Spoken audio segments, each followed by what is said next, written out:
See, our public schools aren't all that bad. Okay. Hello, everybody, and we welcome you in Narratorica. And today I'm here with you, Masha Kachukova, and Hello, sorry, sorry, it was YouTube. Sorry, and It wasn't Zhenya. me.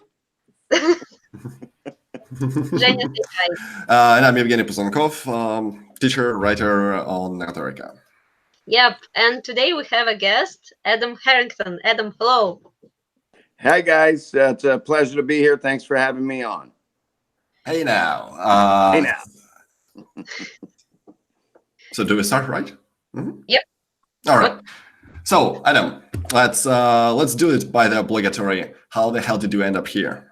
Not here, but in your life. Oh, well, just misspent youth, not paying attention in class, being a loudmouth, and making fun of everybody's voice around me, family, friends. No, I was a salesman for many years. I didn't start voice acting until I was about 29 years old, actually. Wow. But what I did do is I was a telemarketer. I don't even know if you guys had or have those on your side, but me too. yeah. Oh, so that's good practice too, Marcia. Essentially, you're reading a script while trying to sound like you're not reading a script to sell a product or service, which is almost exactly the definition of commercial voice acting. So I had some practice, but more importantly, as you know, if you've been in a call center, the days can be very long and boring and tedious. So to sort of mix things up and make things fun for myself and the phone people to my left or right, I would start doing different accents, American accents. Like if I was calling back east, I'd say, "Hey, how you doing? This is Mr. Harrington from the Police Benevolent Association. We need a donation." Or if I was calling the Southern United States, selling magazines, "How you doing there, sir? I'm calling with Radio Control Motorboat Magazine, wondering if you want to get a new subscription." And just doing little things like that with everybody laughing around me and me enjoying doing it so much. I figured I'd look into it. I took some classes here in California, where I am as we talk, with a woman named Susan McCullum, who has been doing voice acting since way back. And she taught me about, honing my skills and introduced me to my first agent. The agents sent me auditions, and the rest, as we say, is history. Mm-hmm. And then you got all the amazing roles almost immediately, or? Oh, of course, yeah. It just from no, obviously, especially with video games, which is mostly what I do now. I still do the commercial stuff and corporate videos and some narration, but I've kind of found a niche for myself in video games. I've lost count, but it's somewhere much above 100 games with many thousands of characters voiced within those games. So it's actually, this year is the 20th year that I started it 20 years ago, right about now, actually.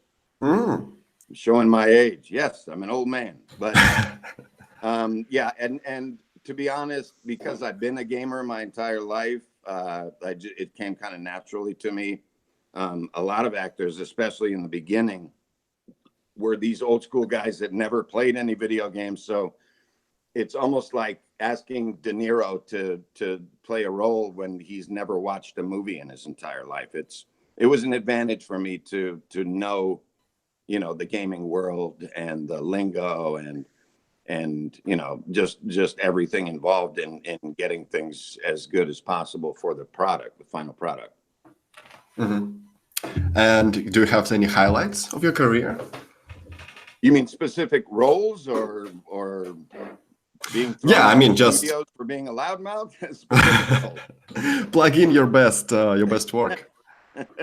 Well, most known, and that tends to go hand in hand with my most memorable, Bigby Wolf and Telltale's The Wolf Among Us, and The Woodsman, which a lot of people didn't know. People I knew played the game and didn't realize that the first scene of the game was essentially me beating the crap out of myself. And I take pride in that people I've known for a long time didn't realize that both characters were being voiced by me. But I did a lot of work with Telltale Games before they, unfortunately, as many of you know, just disappeared last September. We were just about to do Wolf Among Us season 2, so it was pretty rough, man. But not nearly as rough for me as the over 100 people who just immediately lost their jobs with no warning. I mean, I'm, as you might imagine, working with them for over 10 years. I got close with a lot of them. But other Telltale games, The Walking Dead is memorable. The second episode of the very first season of Telltale's The Walking Dead, I played, well, spoiler alert, but if you haven't played the first season of Walking Dead, you're way behind anyways. But I played the Heavy, the bad guy in the second episode, Andy St. John from the St. John's Family Dairy, where we have some questionable cuisine. Yeah, I better not spoil it completely. Just let's just say that you are what you eat sometimes. Some of the bigger roles, the 5 original League of Legends champs I did, that really kind of set me off into a different level. Before that, often I was just like the ancillary characters in smaller games, almost always bad guys. I continue to be, cast as a bad guy more often than the good guy, which was why Bigby was so cool, because this is the big bad wolf. So he's a big bad good guy. So I could kind of straddle the line and do both. More recently, well, starting with Telltale's Guardians of the Galaxy, I was lucky enough to voice Groot for that one alongside Nolan North as Rocket Raccoon. And I guess Marvel Games really liked the cut of our jib together, because I'm not sure how much I can announce, but there are a few more projects coming out with me as Groot and Nolan as Rocket. Yeah, let's skip it. If there's NDA problems, we don't want to get you in trouble. So, well, that's the weird thing. It's already announced up on. We were just talking about this before we went live, but IMDb has a number of the actors that are in the game up. I think they're kind of just waiting for the actual game to come out next month, because then you get the credits that roll at the end, and then officially they can figure out exactly who's who. And I'm a cheapskate. I'm one of the only voice actors I know who doesn't pay for a pro account on IMDb, so you don't see a picture of me. Maybe it's time to actually do that. Oh, that's the reason.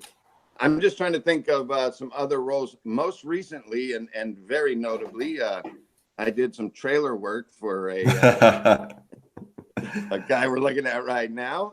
Has that gone live yet, or is that NDA'd? It's going, there's no NDA, dude. I'm involved and I'm a drunk. Nobody works for me if there is an NDA involved. That was literally just as an off-topic, little on the last conference, the guy who knowed me just came up, hey, so we have some work and so on, and then he just remembered, like, because I blabbed on some other project or something like that, and he just went, yeah, we have to sign NDA, and I know you want. And he just went away. Well, yeah. Evgeny and I, we met, it's about a year and a half ago now. Right? About a year, yeah, something like that in Finland. In Finland, immediately hit it off. We were messing with each other like we were buddies from high school, and just really loved the guy. It's the only nice thing you'll hear me say about him all hour. So, yeah, it's completely mutual. And now the trailer voice. So I love the way it worked out. I'll leave it up to you to divulge what that project is or not. Oh no, Safe Koch, we discussed it on the project, and I mean, Safe Koch was live, so you were sort of adding some trailer work and some voice into it that you have done. It's not only a trailer; it's also an intro for a game. So they will hear. Oh, really? It's an intro. It's both. Oh, nice! So I actually did make it into the game.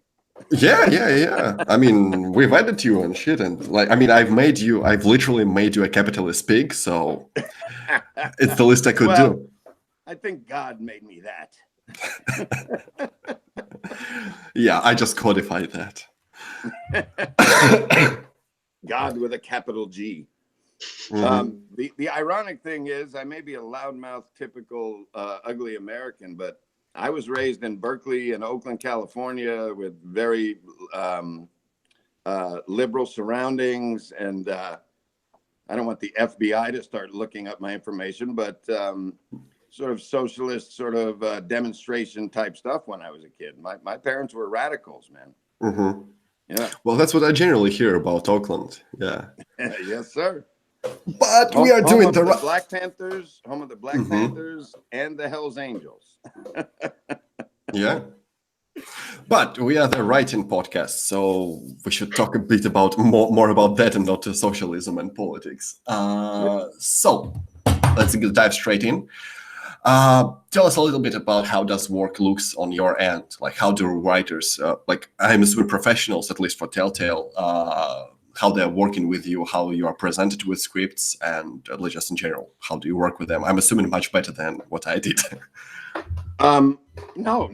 In fact, it's always a luxury to be able to have the actual writer in the room or directing my takes, because a lot of times the problem will be that I'll have a voiceover director or engineer directing me, and the writer is nowhere to be seen. And oftentimes, I mean, it's obviously different for every project, but just to again hold Telltale up to a pedestal, is they were beautiful about it. We always had the writer in the room, and these writers knew how to write for the spoken word.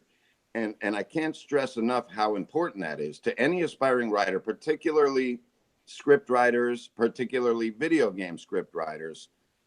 You've got to, either with yourself and some friends at a table, or just by yourself, or even getting some actors, until you've heard your words spoken out loud, you're not really going to know how it's going to translate.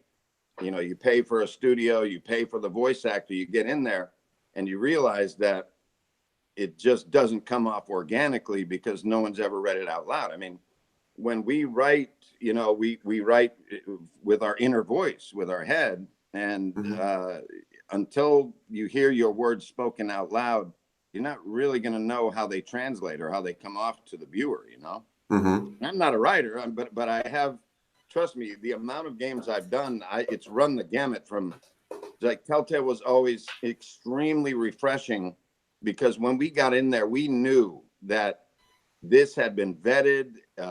They went over countless meetings, probably drove each other nuts over there. But by the time it got to me and I'm in front of a microphone, that script was ready to go. And we galloped ahead and we killed it.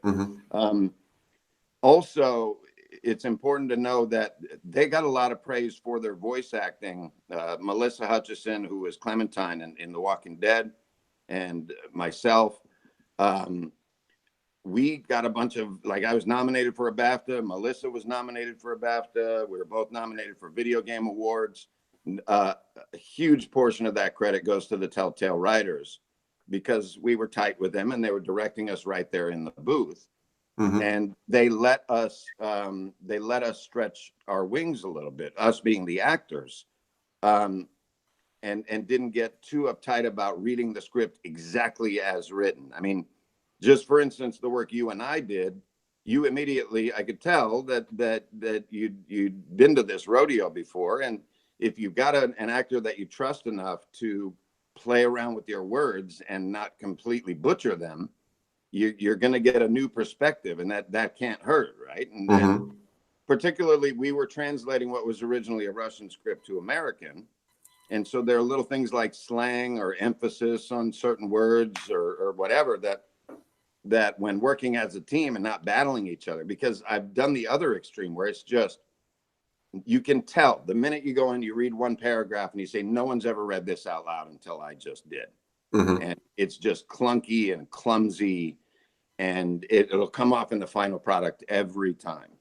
So the relationship between the talent and the writer, not someone who translated what the original writer did into something else, into a script that's been bastardized.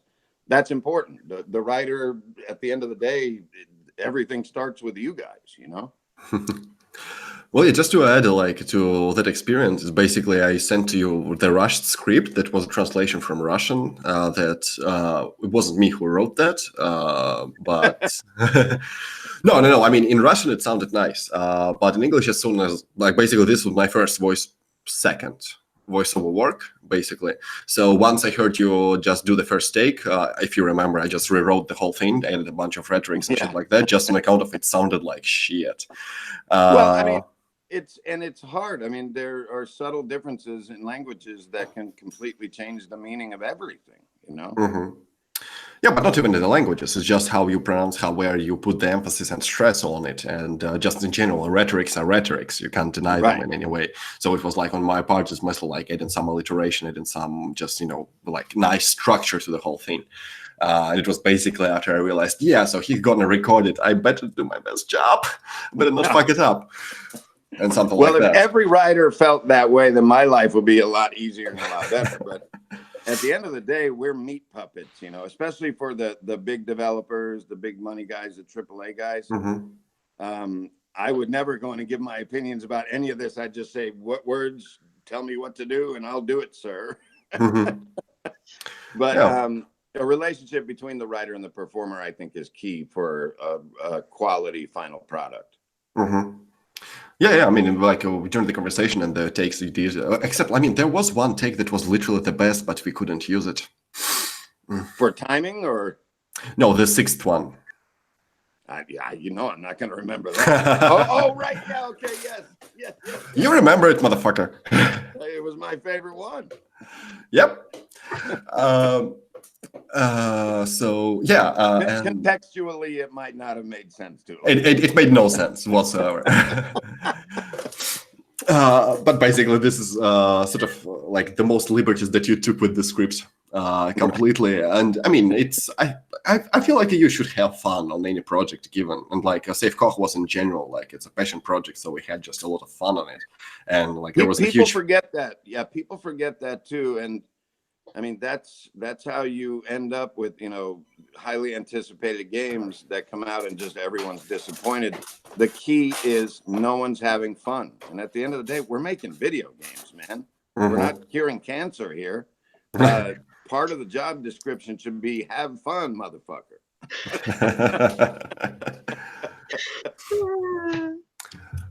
But back to that, like you've said about rehearsing, just like in Telltale, I'm assuming, given that your history and the guys and the people there, that you didn't have a rehearsal, you just came into the booth and it's already like prepared exactly for you. But with Bigby, there was, and it's not normal, but because it was so much copy, these were 5 full episodes and Bigby had most of the lines. We actually did do a little rehearsal. But I should have let you finish your question. I'm sorry. No. It's exactly about that. Like, do rehearsals, and you're answering it. Yeah. Generally, the only rehearsal we get, especially now in the age of paranoia and NDAs, and I mean, I've done a couple of, I'm not going to name any names, but I've done a couple of AAA titles. Boy, just imagine the biggest game last year and maybe ever. I didn't know. My agent couldn't tell me. I never auditioned, or if I did audition, I didn't know what I was auditioning for, because I would have got real excited about it if I did. I didn't know what the hell I was doing until the clock started and they put a script in front of me. And that's not good. If you can prep an actor and at least give them an idea of what their character and the full project is about, it couldn't hurt and it could only help. But that's one of the problems these days is everything is NDA'd, and we're voice actors in particular. We're not given a whole lot of time to prep for these characters, which is key, man. Well, I wish I could. I imagine you can figure out the game I'm talking about. I know what the game is. But probably. But if I had known, I would have practiced. I would have brought out all the different iterations of these kind of characters that I know I'd be voicing, and I would have came in there much more on point. I mean, we did okay and it came out great, but it's kind of a flawed system in my view. Well, NDA sucks in general. That's why Yeah. I don't sign them up. It is completely my decision. Yeah, but just in general, like describe me your like ideal workflow, as in like from like signing up, from auditioning to like getting the release product. Like how is this? I'm assuming it's not a day, and it differs with every project, but like your ideal situation. Well, proper communication with the director is key, which is again why I think the writer should always be in the booth with the director. And just chemistry, man, and being allowed, which I consider one of my strong points, being allowed to take, I wouldn't say liberties, but sort of include my creativity into the script and kind of lift the pages. It's kind of cliche, but lift the words off the pages and make them mine a little bit, you know, or at least make them my characters.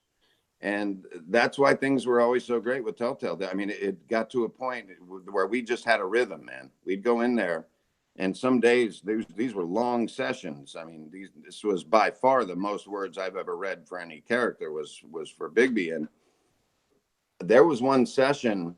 Well, here's an example. It was a fight scene between, again, two of my characters and another character called the Jersey Devil. And it was a pretty intense scene where there's three guys in this pawn shop fighting, but it's high aggression, high tension, and just real acting, you know. And I was going through some personal stuff, which I won't get into, but you know, typical life stuff. Marriage was ending, and I had a pretty rough evening the night before. And Julian Kwasniewski, who was my director for every Telltale thing I ever did, I think it's like 8 or 10 games or something like that. He knew me. We knew each other well. I mean, you can't spend that much time with someone without, you know, getting to know them. And if the relationship is good, we're brothers. I mean, I'm family with a lot of those Telltale people, and he could see it when I walk in. He said, "Oh, rough night, huh?" He knew my situation. I said, "Yeah." He said, "Well, use it, man. This is a perfect day. We've got a hyped up scene, and we need your aggression." I literally, it was, I think, a 5-hour session. I don't remember any of it. But at the end, he came to me. I cried a little. It wasn't a crying scene, but I channeled all the stuff that was going on with me. The writer Pierre was there, and Julian was there. I think we got to a point where instead of him directing me, he was just like, "That was great. Let's move to the next one." And we were just buzzsawing through it because he had the trust in me. Trust is a huge factor, going both ways. Yeah, of course. But what about the technical side, like more like nitty gritty, as in like how, for starters, how would be the ideal script look like when you're in the booth, when you're reading this stuff?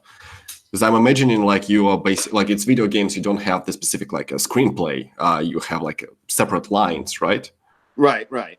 It's essentially like a screenplay for a TV show or a movie most of the time. Still, I think at this point it's about 50-50 between printed paper and or some kind of pad or a screen on the wall that the engineer scrolls down the lines as you go.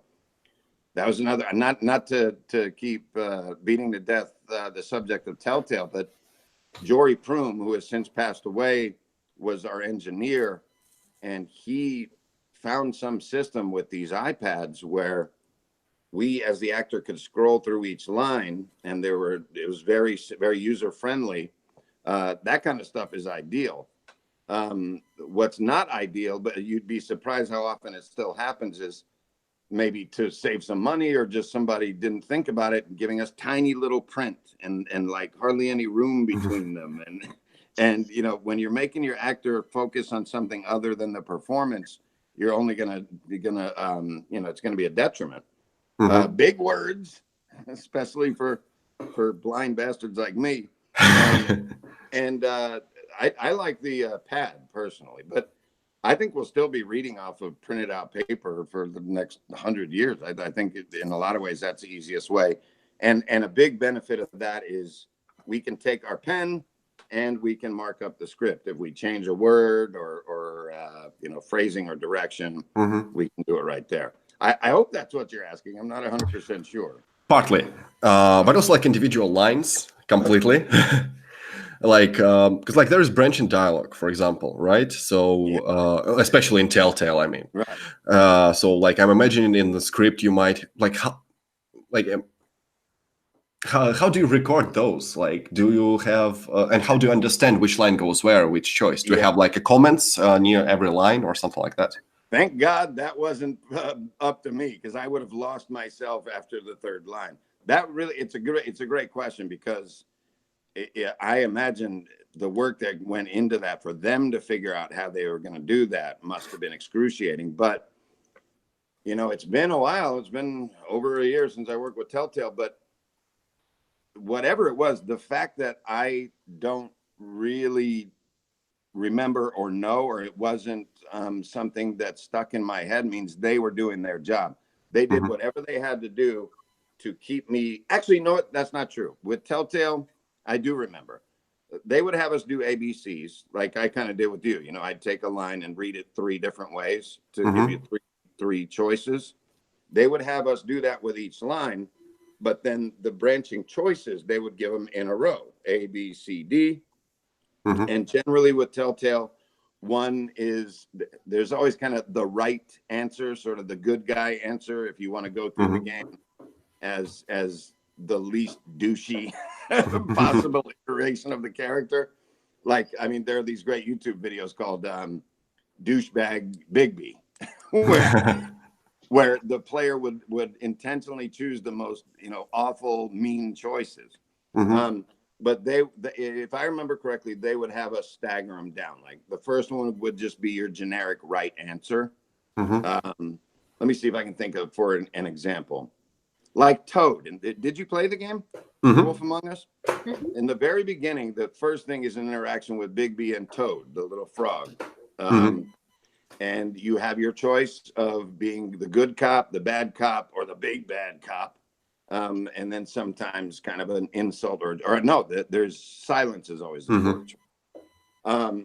So usually 3 iterations and then branching out that way. They'd have us, if there was a ramp up in energy, they'd have us do the chill one, like Mr. Toad. And then they'd have us do the next choice would be, all right, Toad, what the hell's going on here? And then maybe 3, the most intense one, I'm going to throw you out this window if you don't tell me why you called me, Toad. And so they'd have us, you know, go through each line and each choice. Wow, thinking back on it, the amount of work that must have been for those writers is unfathomable. I hope that answered it a little better.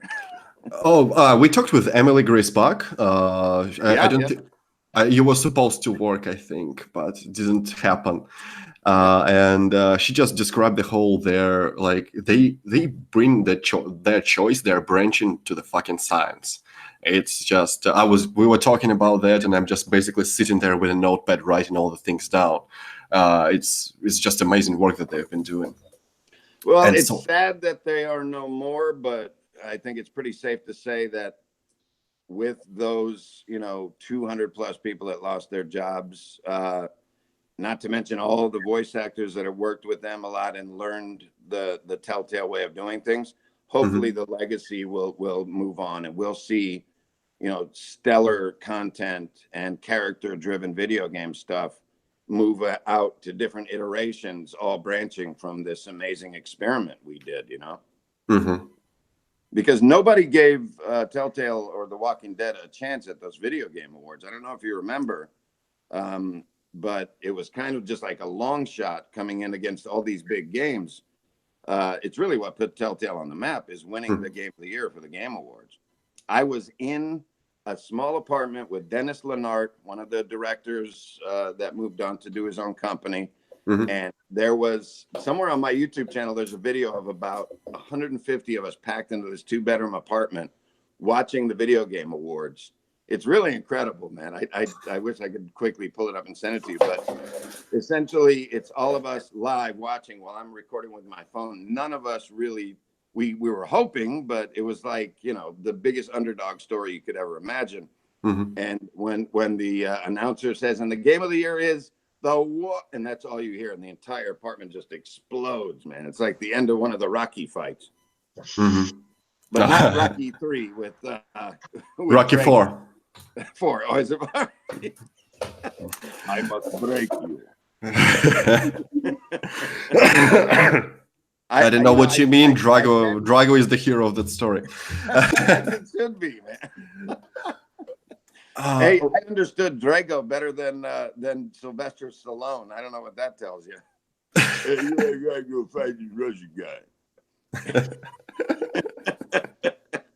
Oh man, I know I tend to wander with my thoughts, but if you keep me on pace, hopefully I'll be able to answer the questions. I probably answered about 75% of that one. We knew what we were getting into. Masha, do we do the intermission? That out, I'm a big proponent of giving us 3 takes, the actor. One definitely as written to placate the writer. One to experiment a little, and then one to just sort of give our stamp on. And once you find a rhythm, and that's the key, is time is money, as you guys know. And once you find a rhythm and you just start knocking out lines, people are going to keep calling me back, and they're going to keep calling you back, and because you produced 3 times more finished copy than the last guy did. Right, Mash, do we do intermission now? Intermission for to tell about our course, you mean? Yeah, I mean, like what we did last time, like halfway, so the people, what we talk about, people. Remember what we did last time. Oh, this is a good production here. I can do either one. Doesn't matter to me. we can take a break, or I can keep yapping my gums. No, let's just keep talking then. If we don't have it on the plan, yeah. But if you like, for people who are watching, if you have any questions, it's about time to like just write them off, because like we will just keep talking otherwise until the time runs out. It's up to you to stop me from blabbing, kids. Ask some questions. Yep, but they are writing to you their greetings and admiration and everything. Like they're huge fans of you. Well, the feeling is quite mutual, I'm sure. I hope I'm speaking clearly enough. I tend to use a lot of slang and forget that I need to talk to a more global audience sometimes. Yeah, but that's why we do these things. I mean, just so that people are exposed to more different slangs, more different languages. I still wish we could get somebody Scottish so that nobody can understand whatsoever what is happening. Yeah, no doubt. Although Scottish accent is probably the closest one to Russian. I never thought about that, but geez, you're right. The rolling R, yeah. There's been a murder. It's basically just me relaxing my mouth. You learn something new every day. I mean, why do you think they have ended up like who played the Chekhov guy from Star Trek? I think it was a Scottish guy. Some from Uncle, it was a Scottish guy playing a Russian. Swedes. I hate to correct you, but I know that the guy who played Chekhov was an American. All right, I'm sorry about that. Yeah. You're thinking of Mr. Scott, who was also American. Yeah. Anyway, let's get back to the things. So let's just give you an opportunity to vent and blab a lot. Just what are your grievances with writers? What are the missed? Are you still there? Yeah, hold on. Sorry. Can you hear me? Yes. We just lost the image for a second there. Okay, but you got me back. For some reason, my battery is draining. My bad. Oh. I hope it will last for long enough. If I suddenly go off, then I'm going to call you back. Okay. I'll just warn you. Okay, what was the question? So just what do you have? What grievances? What have you seen writers do badly? Like just common mistakes that you have seen, or just something that literally grinds your gears that you see every time, except for the spoken word thing. Well, yeah. Other than the chemistry thing and communicating and giving us a little leeway to add our flavor to characters. Early on in my career, and ironically, a lot of Japanese games and Russian games that were translated very, very badly were some of the hardest gigs I've ever had, where I essentially these were like mobile games for Gameloft and things like that. I don't even know if they're still around, Gameloft, but They are. They would crank out these games, right? And so they would send my guys here in the Bay Area scripts that were clearly translated by Google or something. I mean, it was just and a bad old Google Translate. Mm-hmm. And essentially, no writer, no notes, just here, translate this. Or they translated, I guess, and said, here, read this, and here's the game. And the engineer and I would go through the script and say, none of this makes sense. It's nonsense. It was just badly translated. Mm-hmm. So essentially what they do is they put the onus on me, the voice actor, to rewrite the game right there in the booth with some help from an engineer, not even a director, just a guy running the board. Mm-hmm. And that could be a bit much. I mean, there's a lot of pressure, and you kind of say, hey, man, why don't I get a writing credit on this game? Because essentially I'm writing the whole thing for you. Mm-hmm. There was this one sort of Russian MOBA. Wow, I wish I could remember the name of it. I don't know if the English version ever released, but it got pretty big in Russia. I'm going to remember it as soon as I hang up with you guys. Mm-hmm. But it was like a Russian version of League of Legends, but for the phone. And I remember I pretty much wrote my character's entire lines from scratch right there in the booth. Now, if I'm getting writing credit and being paid as a writer as well as a voice actor, I have no problem. I love work. Mm-hmm. But when they're putting the pressure on me and only, giving me credit and paying me as a voice actor, it can be pretty frustrating. Mm-hmm. But at least you had an option to not stay. There's not a lot to complain about, man. I mean, I'm not out there digging ditches, and I know because I've dug ditches before. That's work.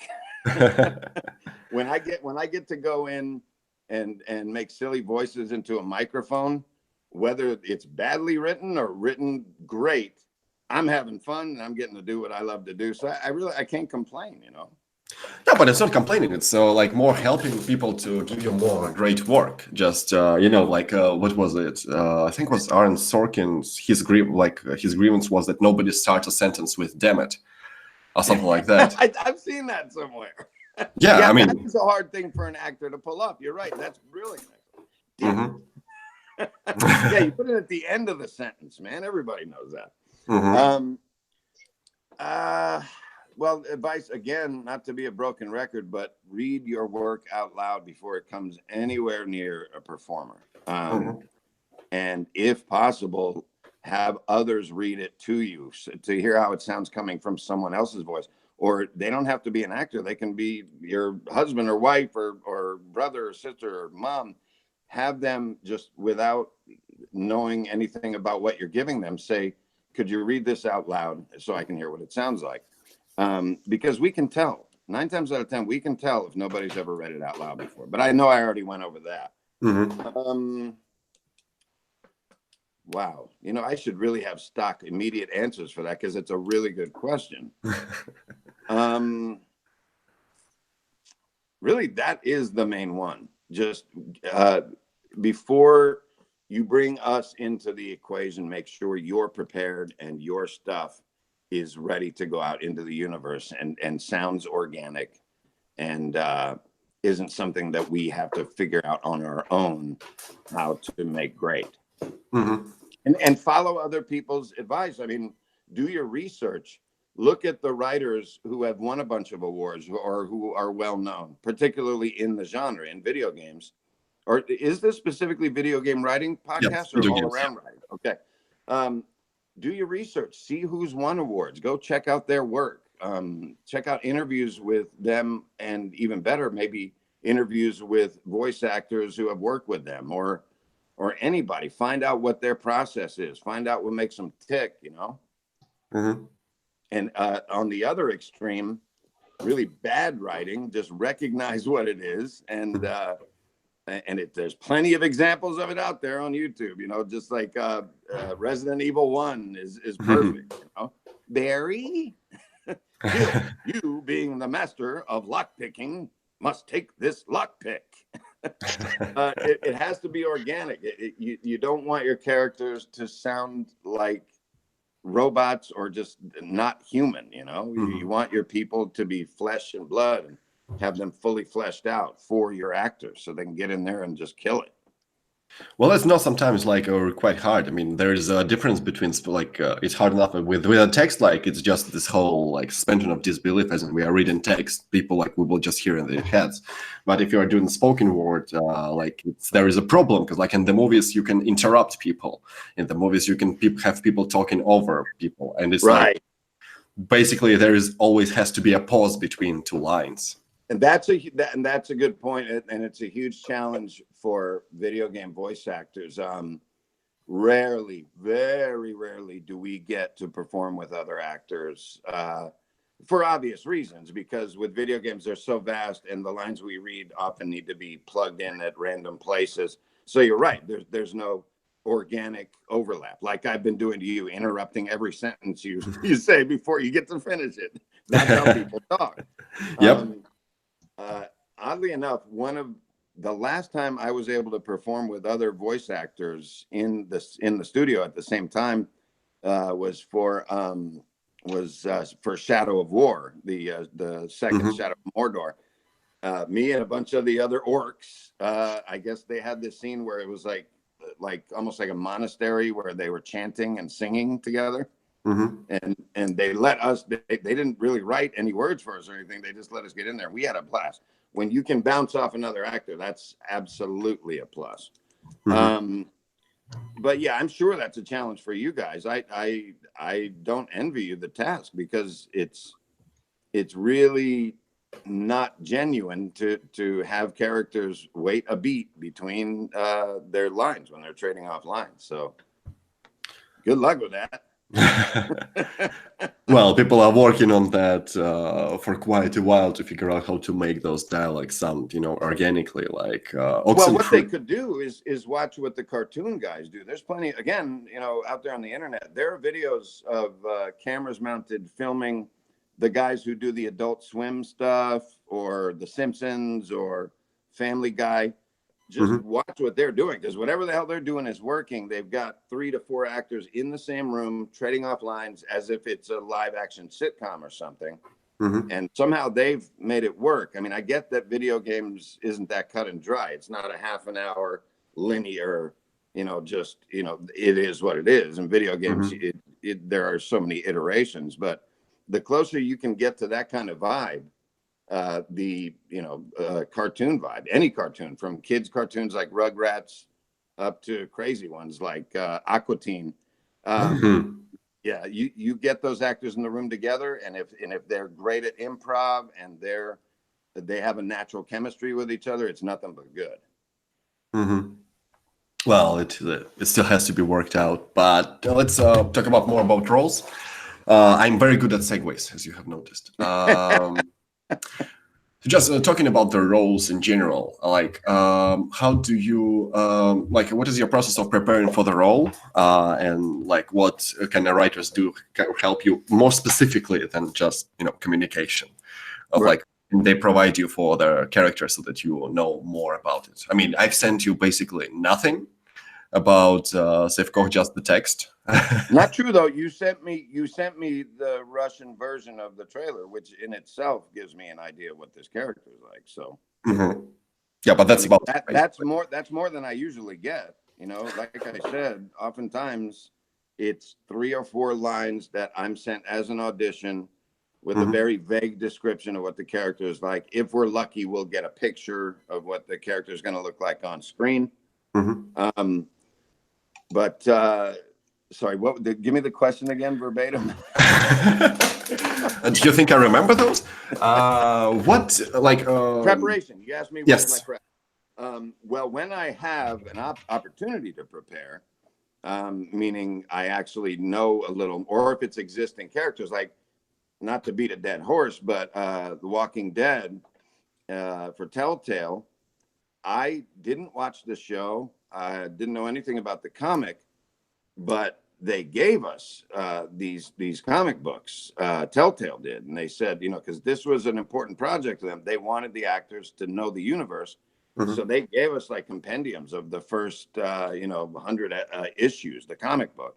And they made it a point. They said, don't watch the show. We're going for more of the comic book vibe than the show, The Walking Dead. So we want you to be familiar with that.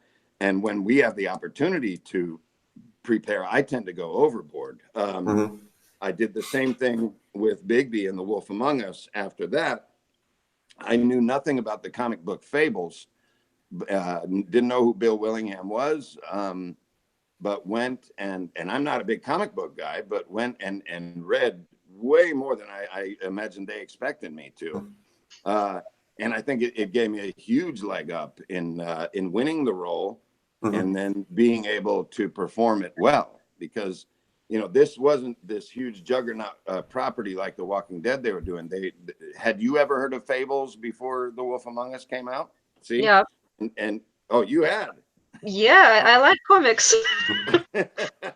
I'm like you, Adam. I'm not a comic book guy. nor am I.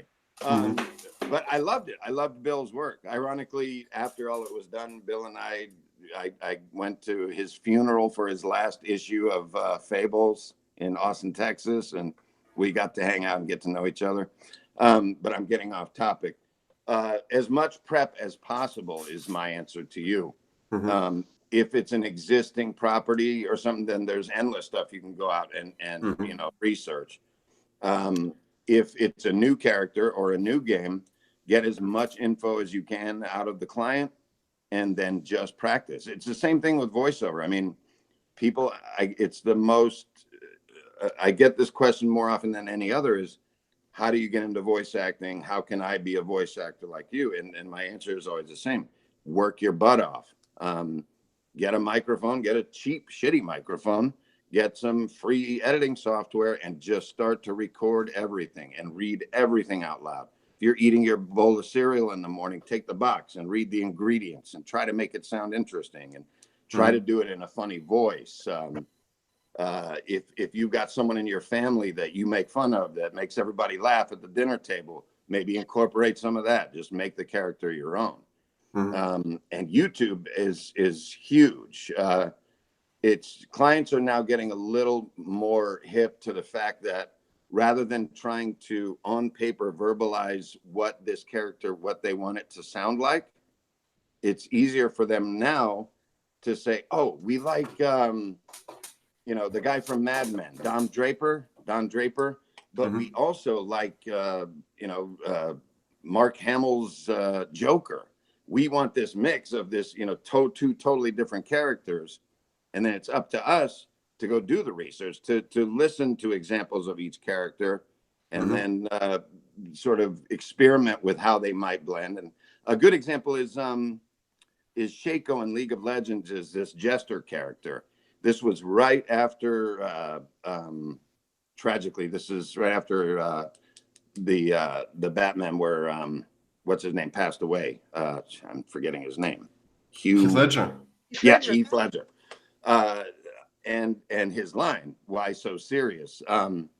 They essentially sent us a link of him doing that on YouTube. But then they said, we think we want some of this, but we want something else too. And I decided, because I used to make fun of my brother and do, make fun of his voice when we were fighting.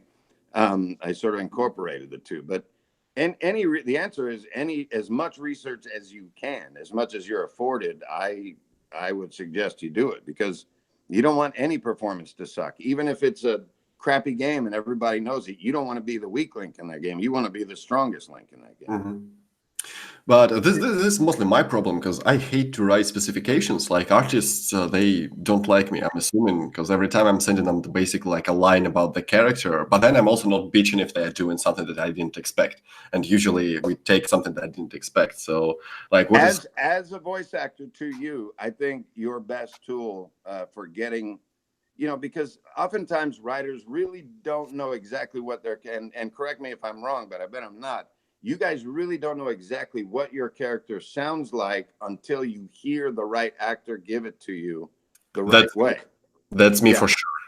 Yeah, and use your ideas of what makes this character tick, and think about characters in popular culture already out there, and use those to your advantage, man. As many, it's up to us, you know, that we like to complain. Oh my God, they want us to sound like, you know, Michael Jackson and Robert De Niro and Cape Fear. I mean, those guys don't mix.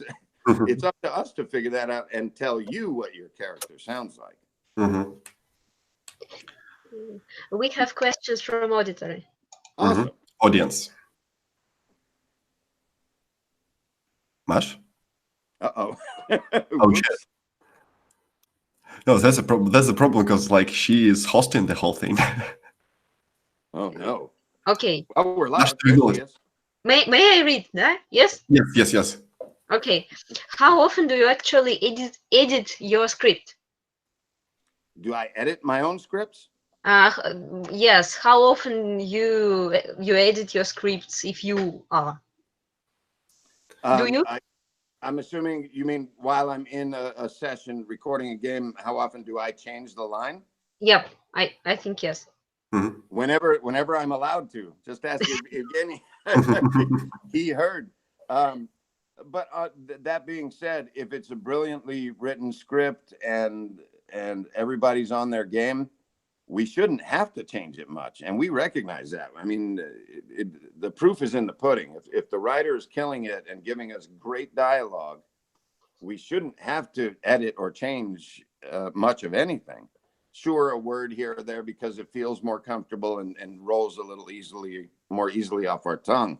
But to answer your question, how often?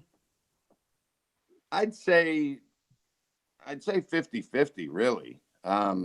If I had my druthers, if it was up to me, it would be every game I'd add a little taste of myself into it. You really just have to read the room. And it's important for voice actors to remember that we don't know if that writer is behind the glass or not. Usually it's a room full of random people that we don't know who they are. So never, ever, this is for voice actors, not writers. And I'm sure every one of you writers will agree. Never go in and say, who wrote this shit? Because there's always a chance that there's a guy right across the glass who wrote that shit. So you never complain about the writing, man. You just go in there and you try to make it great. About I say 50-50, I'm allowed to really improv and switch around the dialogue to make it my own. But I think that's like valid. A cop-out answer, but that's what I got. Okay. Yeah, but it's kind of like both from writing and from voiceover perspective. It's like you always want to put some of your own into the script or into the voice. That's the problem. Everybody wants to pee in the corner and make it their sense. Okay, next question. Do you like improvisation? What's one thing to remember if one's not a professional actor? I think I'm not understand this question. I don't understand. Okay, do you like improvisation?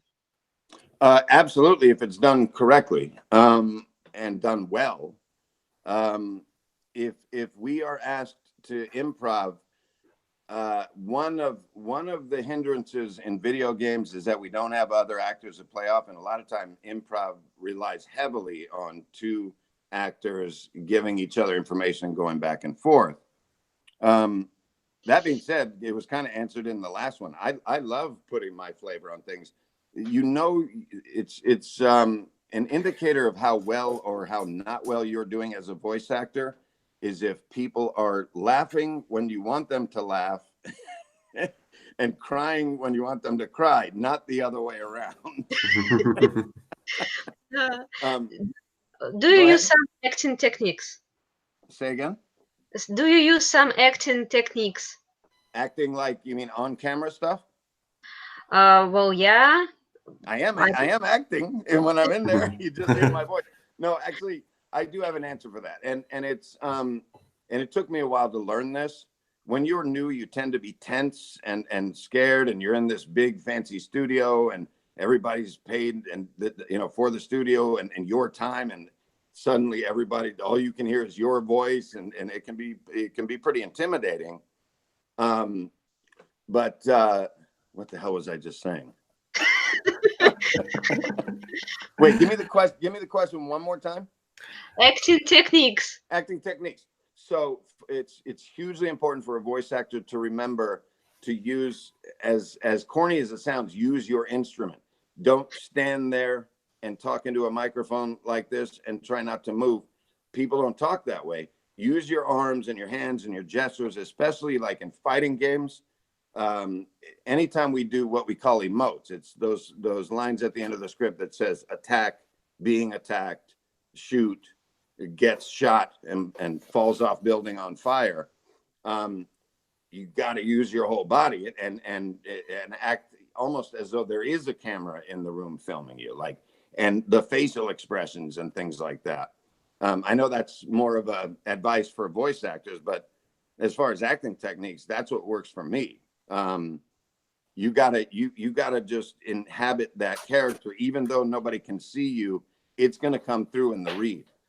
When I teach voiceover, as a little experiment, I have the students record something with just a blank expression on their face. And then I have them read it with an almost uncomfortably weird smile on their face, like I'm doing right now. Mm-hmm. And as odd as it sounds, if you read something with a big Joker smile on your face, and then you just play the audio back to someone, you'll hear the difference. It's night and day. Mm-hmm. So you got to act in there, even though you're not being filmed, is, I guess, my answer. Okay, thank you. And how busy are you these days? Who do we need to contact about your voice acting? I think someone wants to hire you. Oh, hey. Oh, you perked up. I'm currently working with Stars the Agency in San Francisco, or, depending on the type of work and where it's being done from, you can email me at harringtonvo@gmail.com. That's my last name, HARRINGTON, the letters VO as in voiceover, @gmail.com. Look forward to hearing from whomever this is. Oh, we lost her again. Yeah, I'm sure she'll be back. I have no idea just how it comes out on a recording, whether it's a black screen or people can still hear us, because she is the only one who has access to chat. There you are. Now we do. What? I'm here. Do you hear me? Okay. One last question. Okay. How do you create a character speech from a culture you're not familiar with? Definitely a struggle. The short answer is you just do it. you find out as much as you can about that culture. I do have a good example. Back to Gameloft, we did some zombie game, and it was based in Brazil, which I knew nothing about. And a few of my characters spoke Portuguese, Brazilian Portuguese, which obviously I knew nothing about. So it goes back to prep. They did let me know. This is one of the clients that let me know before the session, you're doing this character, and that character. And in my audition, I remember listening, very intently to some examples of Brazilian Portuguese on YouTube, and then trying to emulate it. And then I was really proud of myself. I was saying these full lines where I had no idea what the hell I was saying, but I was pronouncing them well enough that when I'd put them in my reels, I'd get Brazilians and even people from Portugal going, how did you learn how to speak Portuguese so well? I have to say, I didn't. I don't know what the hell I was saying. I remember one of the lines that ingrained in my head, vai embora, no tem nada para fazer aqui. I don't even know what that means. All right, we apologize to any Brazilian viewers for what Adam just said. Well, depending on what I said. Well, we don't know. We have to cover our bases. What if you just declared war? We have no idea. I mean, if you're not familiar with the culture, make yourself familiar with the culture. Do whatever it takes to get the gig. Nice. Nice. Thank you. You got it. Yeah. So is that it? Do we have anything else, Mash? No. That's all. Want to shout out my now I do the shameless plugs. Yes, now is the time to do the shameless plugs. Okay, so if you want to follow me on Twitter, it's HarringtonVO. Again, just like the email address, @HarringtonVO.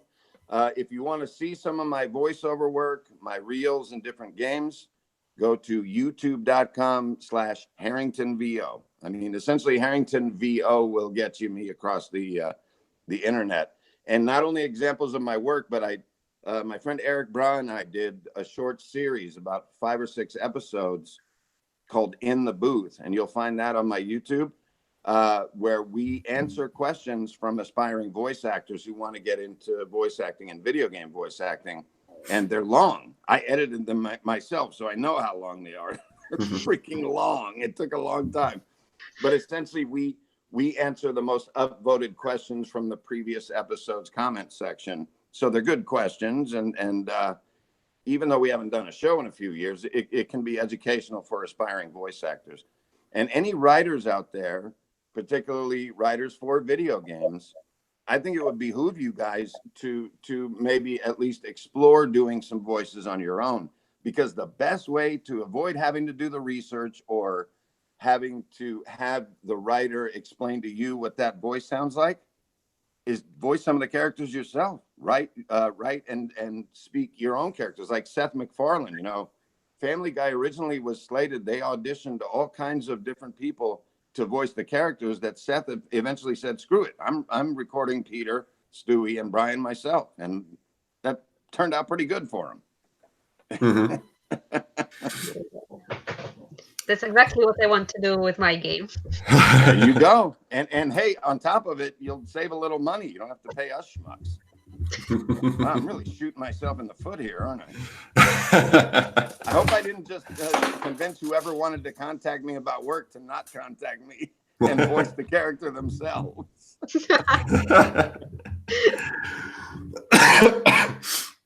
All right, then.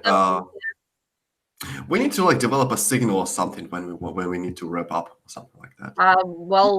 You need that music that they played when the actors are talking too long at the Oscars. Just a little light ambient music. Well, that was very interesting and very educational. We'd like to thank Adam Harrington. I think I don't remember if it's true or not, but as an anecdote, there was some ignominious award or something like that just basically does awards for actual research, but it's research that would never be publicized or something like that. And they have, as a way of this music, it's a girl who is a daughter of some scientist or something like that, who just comes on stage and yells, "I'm bored." And I think that one is the best. That'll get the message across. Yeah. So anyway, Adam, it was very educational. For me as well. Yeah, we're very happy to have you here, and it was a good change of pace, I think, for us, because we all mostly had writers, and it's a huge circle jerk anyway. And to have somebody from the other side of the from the dark side. No, ours is the dark side. Trust me. Ours is all. Look at your window. It's so sunny. It's so nice. Let's agree that we're all equally fucked up. That's a good call. Yeah. Never met a sane actor. Never met a sane writer. Anyway, and Yep. So thank you. So that's it. Mm-hmm. Thank you. All right, guys. Hey, happy to come on some later date. Maybe if you guys have something that involves voice acting and you want to just hear from an expert, don't hesitate to holler. Mm-hmm. Okay. And it was great meeting you, Marcia, and good luck with the VO stuff. You have my email, so if you ever have any questions, hit me up. Mm-hmm. Oh, thank you. And I'm gonna keep bugging you guys to make the characters in Communist Pig speaking characters. You're gonna have to make a whole new version of the game because I want to voice every one of those guys. Oh damn! I will remember that. That will definitely Telltale. Evgeny will remember that. I will remember that. We will definitely remember that when we were discussing your quote. Well, thanks for having me on, guys. Mm-hmm. And thanks everybody for joining in. Yeah. And goodbye. Mm-hmm. Take care. See ya. Guys.